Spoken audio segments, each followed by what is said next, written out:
আসসালামু আলাইকুম, কেমন আছেন সবাই?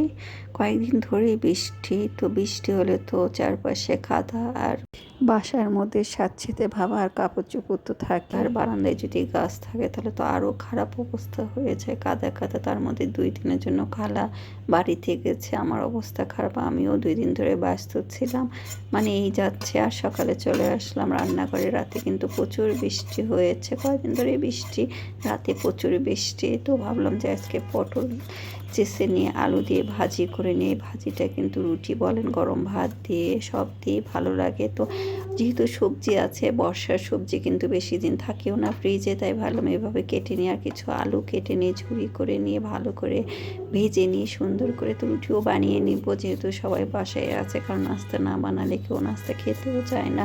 ওরা তো ওঠে এক একজন এক এক সময়, বাসায় থাকলে একটু ছুটি থাকলে যত আরাম করে। আর তারপরে তো আবার যখন কাজ থাকে কিংবা লেখাপড়া থাকে, ইউনিভার্সিটি থাকে, স্কুল কলেজ থাকে, তখন তো আবার পরিশ্রম। যেহেতু ছুটি আছে, ওরা বাসায় আছে, খাওয়ার কোনো টাইম টেবল নাই, এই জন্য বানিয়ে রাখলে তারপরে একটু খাবে। এই তো ভাবলাম রুটিটা করে রাখি, বানিয়ে রাখি, আর এই তো ভাজিটা করে রাখি, তারপরে খেয়ে নেবে। না হলে শুধু চা খাবে কিংবা ডিম একটা খেয়ে নিবে। এই জন্য ভাবলাম যে রুটি আর ভাজিটা করে রাখি, যখনই উঠুক, একটার আগে যখনই উঠবে তখনই নাস্তাটা খেয়ে তারপরে ভাত খাওয়ার চিন্তা ভাবনা করবে।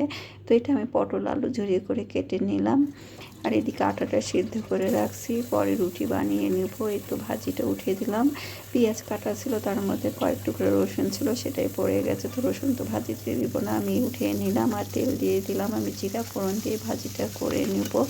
আর আলুটা সুন্দর করে কুচি করে নিয়েছি। এখন তো আলু শুধু পচা পচা, কত রকম যে আলু নামছে, কোনটা কেমন বোঝাও যায় না। তো এই তো রুটি বানিয়ে নিচ্ছে একে একে, সবগুলো প্রায় 19টা 20টার মতো রুটি হবে। তো বানিয়ে নিলাম, থাকলে থাকবে, রুটিটা নষ্ট হয় না, পরে পরে ওরা খায় ভাজি টাজি দিয়ে। তো আমার ভাজিটা হয়ে গেছে, একটু তেল তেল করে ভাজি, এই ভাজিটা একটু তেল তেল করে করলে ভালো হয়। আর যেহেতু শুধু রুটির সাথে খাবে, ওই জন্য একটু তেল না হলে ভালো লাগে না। এটা নাস্তা দিয়ে দিচ্ছি, আমার ছোটো ছেলেটা উঠে গেছে, ওকে নাস্তা দিলাম। আর সকাল থেকে বৃষ্টি হচ্ছে, স্কুলে যেতে পারে নাই, প্রচুর বৃষ্টি হয়েছে স্কুলের সময়টায়, ওই জন্য ওকে ডাকাও হয়নি। আর এদিকে আমি বুড়িটা কালকে রান্না করে রাখছিলাম প্রেসার কুকারে সিজ দিয়ে, তো আজকে একটু আলু দিয়ে নিয়ে ভাজি করে নিলাম। এদিকে পাতলা ডালে হাতে মেখে উঠিয়ে দিলাম। আর এই তো পটল আলু ভাজি আছে আজকে। এই পর্যন্ত রান্না বান্না দুপুরের জন্য। তো বুড়ি ভাজিটা হয়ে গেছে, ডালও রান্না হয়ে গেছে, আর ভাজিটাও আমি উঠে নিয়েছি। এটাই সকাল বিকাল, মানে সকাল আর দুপুর 2 বেলা মিলেই খেয়ে নিল সবাই। আর চলে আসলাম বারান্দায়, টপে টপে কিন্তু পানি জমেছিল, সেগুলো ফেলে দিলাম। খালা মুছে গেছে, খালা আজকে আসছে 2 দিন পর।